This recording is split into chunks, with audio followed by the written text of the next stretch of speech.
55 साल के सुभाष कर्णावत अस्थमा के शिकार हैं। अपने फेफड़ों को सक्रिय रखने के लिए उनको पंप की ज़रूरत पड़ती है। सुभाष कर्णावत के पिता ने मेननगर औद्योगिक क्षेत्र के लिए अपनी 130 बीघा जमीन Madhya Pradesh industrial development corporation यानी MPIDC को इस उम्मीद से दी थी कि यहाँ उद्योग स्थापित होंगे तो स्थानीय युवाओं को रोजगार मिलेगा।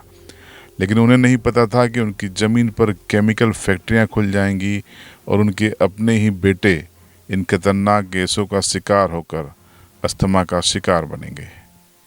मेघनगर जब से औद्योगिक क्षेत्र घोषित हुआ, यहाँ के रहवासियों को उससे किसी प्रकार की कोई तकलीफ नहीं थी, किंतु जब से केमिकल प्लांट यहाँ पर स्थापित होना शुरू हुए तब से वायु प्रदूषण एवं जल प्रदूषण दोनों की स्थिति अत्यंत गंभीर हो चुकी है। आसपास के जितने भी जल स्रोत, नदी, नाले, तालाब, सब में यहाँ का प्रदूषित पानी जाकर मिलके और लोगों के स्वास्थ्य को नुकसान पहुंचा रहा है। मैं खुद इस केमिकल के कारण अस्थमा का शिकार हूँ और मेरे जैसे इस क्षेत्र के लगभग 60 से 70% लोगों को स्किन की बीमारियां एवं ये सांस लेने में दिक्कत, सर्दी, जुकाम, खांसी ये लगातार बना रहता है। सुभाष कर्णावत इकलौते नहीं हैं। झाबुआ जिले के औद्योगिक क्षेत्र मेघनगर और उसके आसपास के सैकड़ों लोग दमा, स्किन, कैंसर एवं अन्य बीमारियों से परेशान हैं। मेघनगर में जो केमिकल फैक्ट्रियां संचालित हैं वो इतने घातक रसायनों का इस्तेमाल कर रही हैं जो न सिर्फ जानलेवा हैं बल्कि मानवता के भी खिलाफ हैं। मेघनगर में केमिकल जो इंडस्ट्री है उससे आप लोगों को क्या क्या समस्या आ रही है? मेघनगर में जो केमिकल फैक्ट्रियाँ हैं लगातार उनसे धुआं जो निकलता है वो सांस लेने में दिक्कत होती है, आँखों में जलन होती है उससे, और कई लोगों को चमड़ी की बीमारियां भी हो रही है, काफ़ी बीमारियां हैं। और फिर उसके बाद अभी लगातार 10 दिनों से जल भी प्रदूषित हो गया है, जो पेयजल व्यवस्था है वो भी गड़बड़ा गई है। इसके कारण पूरा जो केमिकल का पानी है वो जा रहा है पेयजल व्यवस्था में।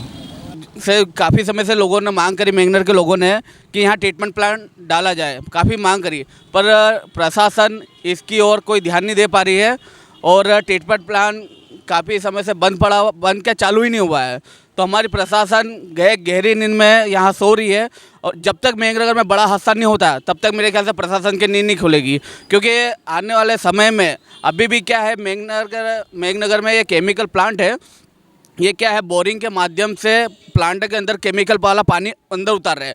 केमिकल प्लांट में आसपास में अंदर बड़े बड़े तालाब उन्होंने बना दिया है, जिससे ज़मीन भी दूषित हो रही है और बोरिंग के माध्यम से लोगों के घर तक पानी जा रहा है। आसपास के गाँव में कुएं में भी लाल वाला केमिकल युक्त गंदा पानी जा रहा है और यहाँ तक मेघनगर में अच्छे लोगों के घरों में केमिकल वाला पानी जा रहा है। देखियो, मैं आपकी चैनल के माध्यम से यहाँ की थानला विधानसभा के क्षेत्र में और मेघनगर जो उद्योग क्षेत्र के मान से, जैसे इंदौर पीथमपुर को की तुलना को एक ही दिन स्थापना हुई थी कंपनी को, और उसकी तुलना और इस यहाँ की तुलना, इतनी समस्या जो केमिकल कंपनी यहाँ बनी हुई है, यहाँ के लोकल, जब आप ग्रामीण क्षेत्र में ज़मीन की जो बंजर ज़मीन जा रही है, केमिकल का मामलों के किसानों को बहुत ही हानि हो रही है। मेघनगर की जानलेवा केमिकल फैक्ट्रियां अब आसपास के आदिवासी इलाकों को भी अपनी चपेट में ले रही हैं। आसपास के नदी नालों का पानी प्रदूषित हो चुका है, इसमें मछलियां मर चुकी हैं, गाय, बैल, बकरियां या तो मारी जा रही हैं या फिर उनके गर्भ गिर रहे हैं। हैरान परेशान ग्रामीण आदिवासी बेबस हैं, उनकी कोई सुनने वाला नहीं है। ऐसे में वो आखिर जाएं तो कहाँ जाएं? मार कम से कम दो गाय ने बसा निकाल दिया, 2 भैंस ने बसा निकाल दिया। नहीं मरे, गाय है नहीं मरे, बसा निकाल देता, गाब नहीं ठहरता है, नहीं पानी पी लेता है, सरवा जंगल में और बकरियाँ भी आधा कम से कम 10-10 20-20 है, एक एक दो दो की सब बसा निकाल दिया। आज पानी माल पाड़वानो हमारे कई जरूरत नहीं रहा हो। हम माल पाड़ी थी ना माल पुसाड़ी हम तवा भी थी गया।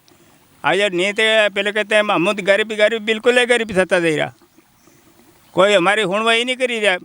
आप कारखाना लखपति कमाई रहा हम गरीब अलग मरता जा रहा ने तो कोई हुणवाही नहीं कर सके।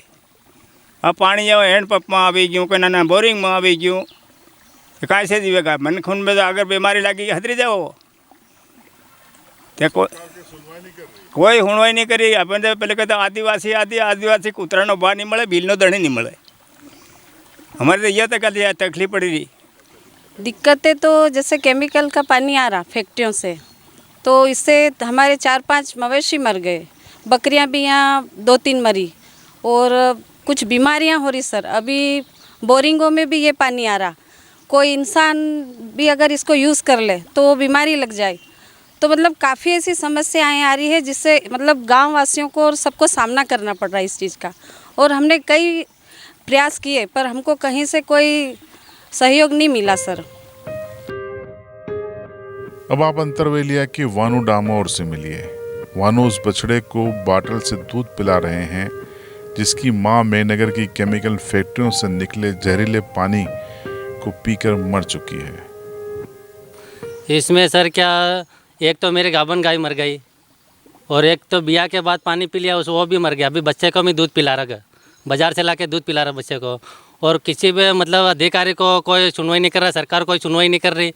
अभी लील गाय मरी थी उस टाइम में 2-1 महीने बाद 2 गाय हमारे फलिया की मर गई, उसमें भी कार्रवाई करी तो कोई कार्रवाई नहीं हुई, कोई सरकार ने ध्यान नहीं दिया, कोई मतलब अधिकारी लोग कोई नहीं ध्यान नहीं दिया।